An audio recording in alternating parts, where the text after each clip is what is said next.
easily. It's going to take more than what I've seen for me to be over this. Plus, like, you've played Death and Taxes, so you probably love this deck too, or at least kind of like it.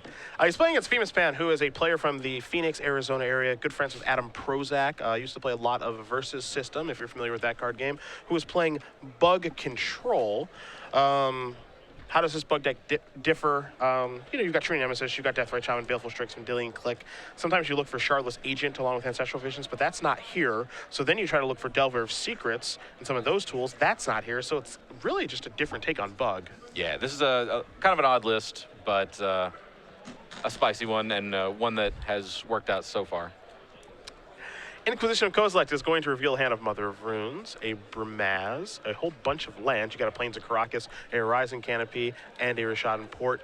Rietzl played a Mother of Runes on turn 1. So, if Phimus can answer that Mother of Runes in play, then I suspect he's going to want to snipe the one in hand. But if he can't, and I would guess that he can't, then I think the ship of killing your opponent's creatures has sailed, and he's just going to want to snipe the threat in the form of Bramaz. Now, the removal in Phimus' deck, he has 3 copies of Rupt Decay, he has a Maelstrom Pulse, 2 Dismembers, and that's it. So a free spell like a Snuff Out's not here. We do see players play Disfigure on occasion. That's not here either. He does have 2 Dismember. Yes. So if he had Dismember, he would have definitely killed that Mother of Runes, but he does not. And it looks like Spirit of the Labyrinth, the draw for Paul. And that is a one-of. That's a card that there's no consensus on what the correct number of that card is in Death and Taxes. First week it was legal. I tried playing all 4. 4 was too many. Paul just has 1, and I'm willing to believe that is a good number. Any reason that 4's too many? Like just because it's not a good attacker, bad in multiple copies? It doesn't do anything against certain decks. Okay. Against the decks where it's good, it's very good. Okay. But it kind of has the Phyrexian Revoker problem. Okay. Where you play it, you turn off a thing, and then later they get rid of it, and then that thing, which was sitting there the whole time, is now on again. Sure. That ends up being the thing that likely kills you. Yes. Phimus is going to sacrifice 2 fetch lands here. He's going to go down to 18 as he gets a Tropical Island and Underground Sea. Now, the cards that Spirit of Labyrinth actually going to shut off here. Now, Phimus does have 3 copies of Jace the Mind Sculptor in his deck, along with 4 copies of Brainstorm. So those are both pretty good hits. Yeah, for sure. Honestly, one of the most frustrating things about playing with Spirit of the Labyrinth, it's an enchantment. I did not think about this that much when I registered it, but I have grown so many of my opponent's Tarmogoyfs with this card. It can be infuriating. I suppose I forgot about that. Here's a True Name Nemesis. This is a difficult card for Death and Taxes to beat. I know that you've actually kind of written an article about True Nemesis being a bit of an issue for you. It is. It is an issue for Death and Taxes. I tried splashing black just for Zealous Persecution to answer this card with mixed success. Paul does not have a way to get this card off of the board once it's here. Not in the main deck. He has the 1 Ratchet Bomb on his board. So basically, once True Name Nemesis arrives, all Paul can do is work around it somehow. He can attack through it, as he just did, by giving his creature protection from blue. If he has flyers, that'll work. But he has to race True Name Nemesis. Well, that's what he's going to try to do, as you mentioned. Mother of Runes tapping the main phase, giving Spirit Labyrinth protection from blue, get through True Name Nemesis. That puts Phimus down to 15. Then Paul follows up second main phase, plays another copy of Mother of Runes, plays Karakas. Port's going to tap down the only green source that Phimus currently has, but he plays a Verdant Catacombs, so definitely has a backup one. The problem here for Phimus is that he has a Brainstorm in his hand that's really not doing very much. No. Interesting threat selection for Phimus, actually. I mentioned Tarmogoyf growing due to Spirit of Labyrinth. Phimus doesn't have any. Yeah, I mean, this is a very different take on bug. It is. We see the full 4 True Name Nemesis. Phimus not messing around. He wants to play the best card. 4 Deathrite Shaman, 3 Baleful Strix, and 1 Vendilion Click. Baleful Strix, also a weird selection. Yeah. I mean, there are so many different takes that you can, there's so many different takes you can have on the deck, excuse me. You see a Seraph Venture's going to join the table here. Probably see Rietzl use a Port in a moment, but there's a lot of different takes you can take on Bug. Again, we've seen Bug Delver do really well. That deck has, as you mentioned, Tarmogoyf, Delver of Secrets, Tombstalker. We see Shardless Bug with Shardless Agent, Baleful Strix. You've got Ancestral Visions. Doesn't have a card like Delver because it doesn't want to hit it with Shardless Agent. Going a little bit bigger, sometimes even to Planeswalkers. And then you see this version, which is kind of a mishmash of both decks, but not really. Even though it still has some pretty good cards. Yeah, those Baleful Strixes are actually going to be pretty useful here should he find one.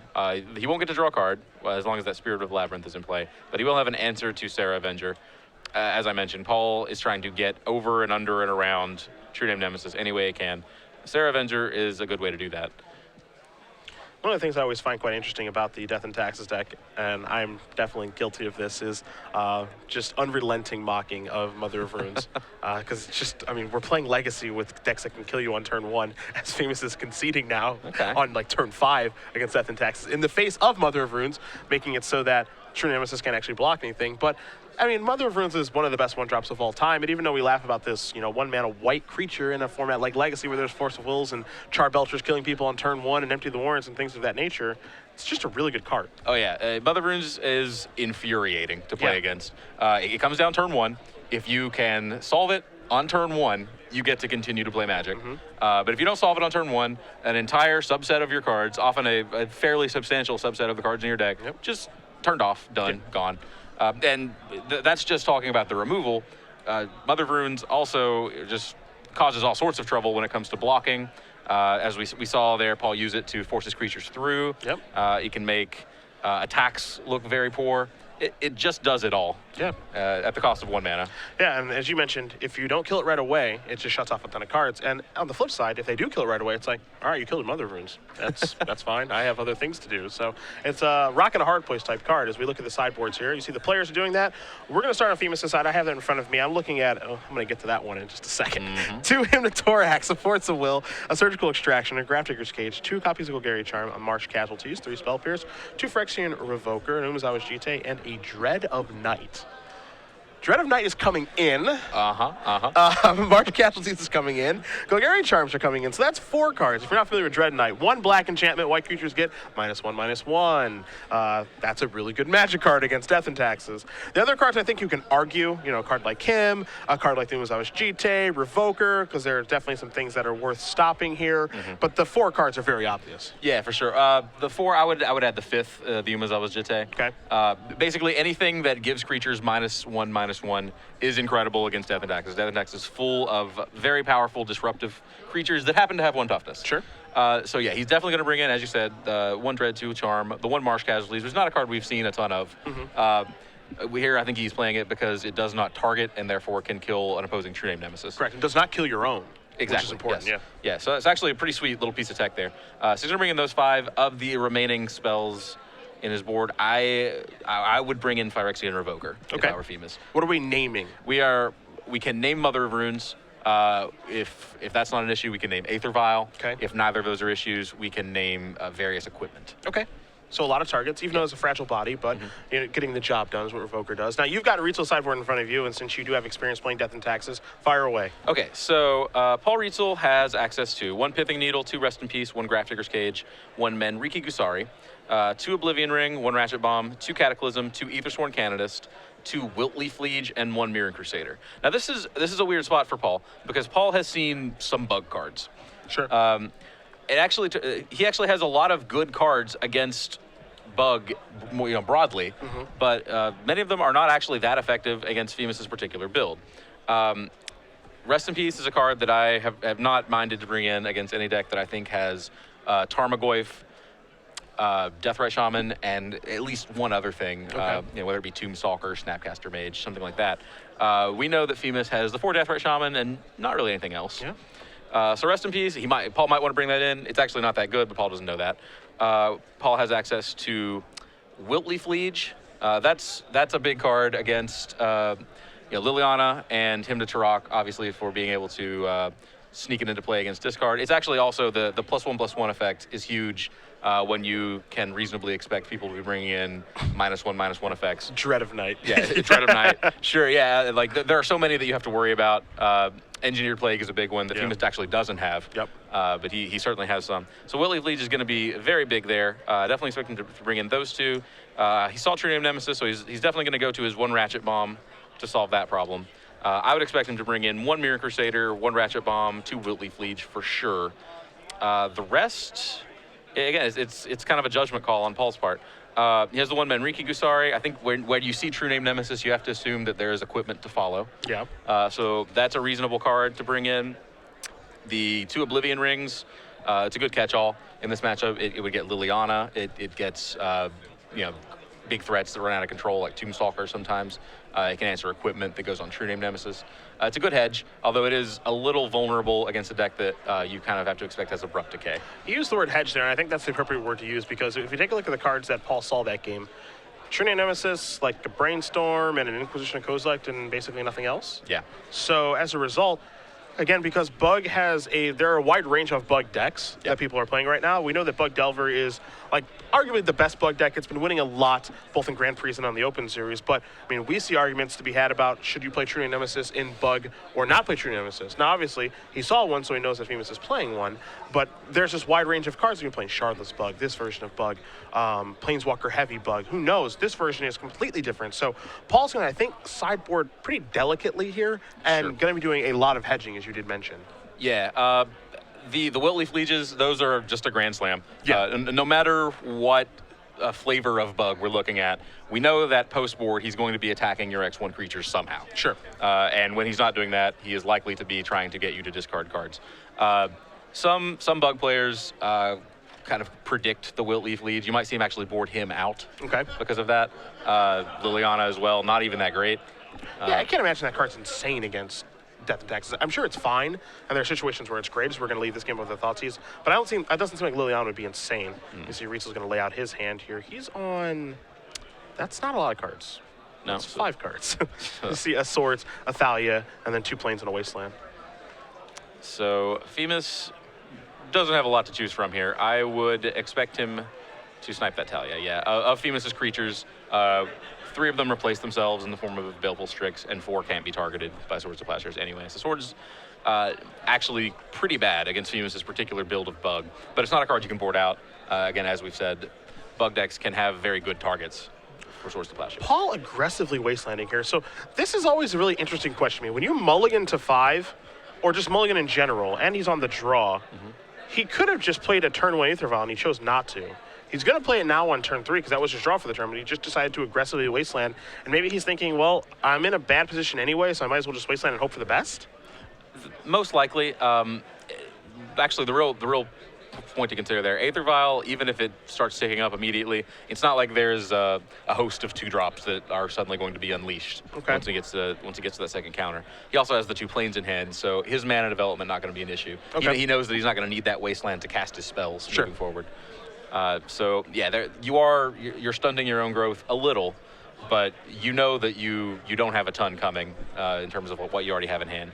Yeah, I always find it really interesting because some players, and I think of Todd Anderson the most, he wastelands aggressively. Sure. He is just in your face wasteland, hope you don't have a land a lot of the time, and obviously it's worked out for him quite a bit over the history of him playing in the Open Series. He has the most Open Series top 8s of all time. Some other players like to play it a lot more cautiously and, develop a little bit and then fire off Wastelands in the mid to late game afterwards. So you see Paul just firing off Wastelands right away here on turn 1 and turn 2. Yeah, I am definitely in the latter camp there. Sure. I find that often players, they look at a card like Wasteland and think that if they get to play Wasteland and use it very early, then they get a free pass and they don't have to play Magic this round. I think that's a pipe dream. It has been for a while. People are playing more lands generally as the format has progressed. I know 3 and 4 years ago, people were just playing not enough land across the board. People were skimping. Oh, yeah. Yeah, a lot of 18 land legacy decks. I remember that. You see an attack here for 1 from the Baleful Strix. Rietzl's going to go down to 19. A polluted Delta here from Phimus. He's going to go down to 16. We'll see what he's going to search up and then presumably play on this turn. Yeah, True Name Nemesis, again, a 4 of in Phimus' deck. That would be quite the card here. Looks like he's going to go for a Bayou, so that's going to come into play. Does have his green mana now, and we'll see if he does have True Name Nemesis to play on this particular turn. A card that, oddly enough, is not really, doesn't seem like, you can correct me if I'm wrong, circulating at the high tables this particular tournament. It really isn't. Honestly, the most played deck, I did a survey around, I believe it was round 5. So I was looking at the 4-0 players. Okay. There were 20 of them total, 20 undefeated players. The most played deck of that group was Jund. Okay. 5 of the 20 playing Jund, which surprised me. Other than that, we have seen a decent amount of Blue, White, Red, a decent amount of Bug of various flavors. Some of those Bug decks not actually playing True Name Nemesis. But sure. No, I would say that the True Name Nemesis being reasonably represented. Okay. It's definitely a presence. it was probably in that subsection in maybe 20% of the decks. Okay. You see Paul just going to play Karakas past the turn back. We've seen Rietzl use Karakas to defend his Thalia before. So we'll see if that does happen. As Fan is going to untap his lands. He does have a Brainstorm, but he's going to start by attacking here with True Nemesis and Deathrite Shaman. Swords to Plowshares will take care of... I said Deathrite Shaman, I meant Baleful Strix. Yeah. And that's what's going to die to the Swords to Plowshares. That is not the most effective use of a Swords to Plowshares. Gotta do what you gotta do. Yeah. Yeah. Phimus, is not actually going to be able to get that Talia off the board, barring something like a Marsh Casualties or something like that. There is Deathrite Shaman now. You saw Baleful Strix into that. Baleful Strix cantrip was a Wasteland, which Phimus can play. He's just going to pass the turn back. Vile's going to tap, 2-drop coming in. It's a Phyrexian Revoker.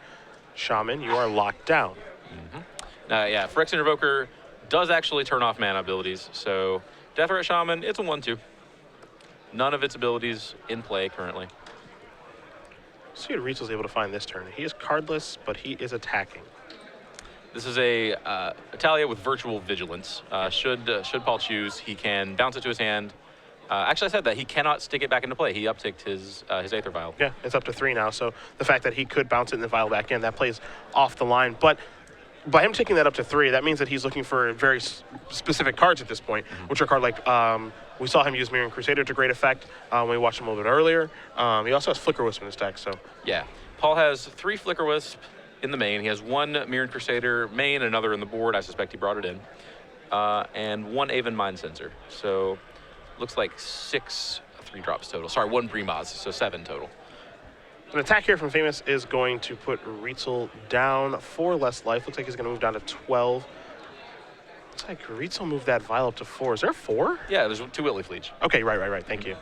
Yeah, there is not a 4 in the main deck, but yeah, post board of all the cards in Rietzl's board, the 2 that he absolutely certainly brought in, the 2 Whitley Fleech. I wonder if he's giving away info by doing that. I mean, I think Phimus has to assume it's coming, although not every list actually has access to Whitley Fleech. So he is giving away the info that it was in his 75. Okay. Here comes some attacks from Paul. Pretty safe ones due to Mother of Runes, of course. Having said that, he actually, in the face of this Umasawa's Jite, which is going to connect next turn, he is actually kind of bluffing Whitley Fleech in a sense. Yeah. Equipped to True Nemesis, that's probably the best creature to equip that Jite to. Rietzl, looking at that card, Swords of Plowshare is going to take care of Baleful Strix, but there are much larger problems at hand here. Oh yeah, the Jite, it's a 1-of in Phimus's deck, and it's actually a 1-of in his sideboard. We saw last round Paul Rietzl just completely destroyed by an opposing Jite on True Name, and it is looking to be just as effective here. Paul going to use his Mother of Runes on the way out, give it a protection from a color. Probably black or green because of Abrupt Decay. Either way, it's not going to matter a ton. Pan just going to pass the turn back over to Rietzl, who will untap. He's going to take Vial up to 5. Is there a 5? Okay, now 5, I've got nothing. All right. I do not believe there is a 5. I like it. Let me double check. But Any Cloud Goat Rangers in there? That would be you wish there was a Cloud Goat Ranger in here. You're right, I do. Yeah. We would still lose, but I do wish there was one in there. We would lose with style. Yes. Okay. So Paul is going to consider his options, realize there are no good ones. Conceded because he didn't draw the 5. I know why. Okay. I see. He's playing them. That's what he's doing. That's fair.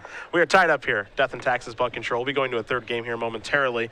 What else have we seen out there? It looks like we've got a lot more 12 post than expected. And by a lot more than expected, what you mean is we saw a guy playing it. Yeah, greater than 1. Yeah, greater than 1. Yes, yeah. that is accurate. There was one player. It was John Casare, kind of a local hero. Yep. And he did rather well with it. Started 7-0. Okay. So yeah, that kind of emerged early as something that I saw that looked really cool. I wanted to get it on camera like every round, honestly, but there was always just like that one match that might have been a little better. Sure. So unfortunately, no camera time so far for John Casare, but he, as we've said, is going to draw into the top 8. Yeah. So Drew with Jacob Corey. Yeah. So. We will get him for you guys yet. Yeah, he's posting up with his deck. I took a brief look at it. Just the Cloud Post, Glimmer Post. He's got a small white splash on the sideboard, but he said, I'm mono green Cloud Post. He's got a little dabble into snow-covered lands. He has mono snow-covered forest and then a Dark Depths that he can into the north for. Yeah, I took a look as well. I was pretty excited about it. Yeah, me too. There's some sweet brews today. So yeah, there is. We had the Greg Hatch deck I don't know. I don't know how else to describe that. There is no other way. Yeah, we had the Greg Hatch deck. If you guys missed that, that's a shame. But we had that. We have Jonathan Job playing Food Chain Combo, potentially still live for top 8. Other than that, we have seen actually at the top tables. Well, when I say we, I have seen. You guys have not actually seen it here in the booth, but there was a manaless dredge deck that started 5-0. Okay. Next door to that, there was a not manaless. This is a more traditional dredge deck. Okay. That deck started strong. Is actually still strong. It is in the hands of Michael Boland, currently on our backup camera match. So he is sitting directly next door to either Paul or Phimus right now. In addition to that, we have a Reanimator deck, actually also currently playing a win and in. People moving back to the graveyards, it sounds like a little bit here. You know, one of the things that's happened over, season 1 here of the Open Series, all the stops that we have made, we started in Indy, go to Orlando, go to Columbus after that. Everywhere that we've gone, we have not seen much dredge yet.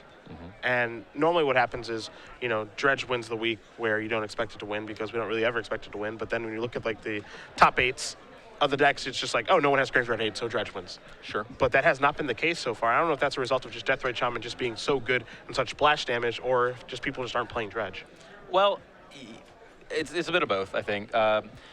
Some decks started to emerge that just happened to be very good against dredge. The Delver decks, like Rug Delver, for example, was always actually pretty decent against dredge, just on the back of things like Spell Pierce and Force of Will. Sure. And those decks have kind of fallen by the wayside and been replaced by Bug Delver, which has access to Deathrite Shaman, Yes. in addition to everything that was already good. Yes. And Blue-White-Red Delver, which gets to board in 4 Rest in Peace. That's true. That's a nice one. Yes. So dredge was kind of being preyed on there. We have seen some success lately with graveyard strategies. Tommy Graves, former roommate of mine, actually. Yeah. One of my friends from back home in Louisville. He actually won I believe it was the Columbus. He did win the Columbus Open, defeated Adam Franze in the finals. Yes. Sneak and show. Playing Reanimator. Yep. So that was the last showing for a graveyard deck. Looks like Phimus going to lead off with Thoughtseize. And we see... It's got a Thalia, 2 Wastelands, and a Port. Yes. And a Mother of Runes already in play. Yep. So that subset of spells, you can just go ahead and lock those off. Now, this is the big question here because, Rietzl has the option to just play like a land and Thalia, or he can just Wasteland him right now. Yeah, I suspect he will go for the Talia because Talia actually is sort of like a Wasteland here. Okay. When you're wasting, you're looking to turn off a 2-drop play. The ones that he's really afraid of here, things like, Abrupt Decay doesn't do anything, but Golgari Charm, one of the more problematic ones. Umezawa's Jitte, which he saw in Game 2. What he actually has to worry about is something like Marsh Casualties. That's not really a card that I would guess is on his radar, but so Talia basically going to turn off anything other than something like Baleful Strix, which looks like is what's coming. Baleful Strix is in the house. Yeah, now Paul has a first striker in play and a Mother of Runes anyway, so I don't think he particularly cares about Baleful Strix. Wouldn't be surprised if he just goes firing away at lands right now until he's going to start by attacking with Thalia. Yeah, now that he has his clock in play, I like double Wasteland a lot, actually. 1, 2. Get out. Yep, that's what looks like it might be happening here. So Rietzl has a Thalia, which is making spells obviously very expensive, Mother Runes to defend it, and a Plains in play, but he has a land advantage. Pan, all he has is a Baleful Strix, and he's got some cleanup work to do now. Deathrite Shaman certainly a good start. Yeah, he drew, I believe, a Creeping Tar Pit, which is not going to do much work against the Rishadan Port that we know is in Paul's hand. That always begs the question, too, like, you have the option of just double Wastelanding or the option of, like, playing a Port, using your Port and then Wastelanding so that you already have the Port in play, and then you have more lands in play overall. Because, like, if he plays a Port and Ports and then Wastelands, and he has 2 lands, next turn he can play a land and go into 3 lands, maybe play a 3-mana spell that he draws instead of affecting his mana. Right now, if he were to draw a 3-mana spell, Mirror Crusader, Bramaz, Flicker Wisp, whatever, he wouldn't be able to cast it. Sure. Against Rishadan Port, you do run the risk of being exposed sometimes to instant speed spells. That's true. The longer that Paul lets Phimus sit with lands in play, the more likely he is to get blown out by something like an upkeep Golgari Charm. Yeah, it's true. A Port, going to tap down, or at least try to, Tropical Island, that'll work. Phimus will draw an Underground Sea, so lands aren't really a huge issue. He's obviously behind a little bit. The clock isn't too fast for Paul right now. It's not too fast, but it exists. Yes. And that's the most important thing. That's step 1. It exists, and it's not going anywhere because Mother of Runes Paul did get to untap with Mother of Runes in play. Mother of Runes did what Mother Rune does, which is if you untap with it, you're good to go. Yeah. I said it's not going anywhere. Again, as we know, Phimus actually has access to several ways to break that lockup in the form of Marsh Casualties, Golgari Charm, Dread of Night, the big one of, and that's actually, of those, that's the only one that Phimus can currently play. Sorry, actually, Deathrite Shaman can make mana, so he can cast any of them. Thigh comes across for 2 more. Phimus is going to go down to 10. There's another port. Paul would, as you said, Paul would really like to develop his clock a little faster here. A Stoneforge Mystic would be fantastic here. Just anything that attacks would be good. And I think right now he's weighing the decision of, okay, I can cast like an Aven Mind Sensor, or I can go porting, or I can do this, or I can do that. He's taking a look at his hand now. Yeah, Aven Mind Sensor would not be that great here, actually, against a 1/1 flyer. And most of the 3-drop threats that Paul would like here, he can't cast. He can't cast Bremons, he can't cast Flicker Wisp, he can't cast Mirror Crusader. This is interesting to me. I wasn't sure if Paul was going to activate or not. Oh, at the port, and he chose not to. Okay, so we think he probably is representing Aven Mind Sensor then? Yeah, I'm fairly sure he has a Mind Sensor in his hand. He's also representing, obviously, Swords to Plowshares. There's a couple different things that he's doing right now. Yeah. Phimus drew Umezawa's Jite. Again, a mighty one of. He does have the flyer, so he, on board, can see that he can connect with it. There is that Aven Mind Sensor that would trade off, but Jite would still get some counters in that case. There's an attack for 1. So Rietzl is going to go down to 18, pass the turn back. Now he's going to slide Mind Sensor in now. This might draw some sort of responses for Phimus, depends on what he has. 3 mana. Yes, sir. That's a big one. Yep.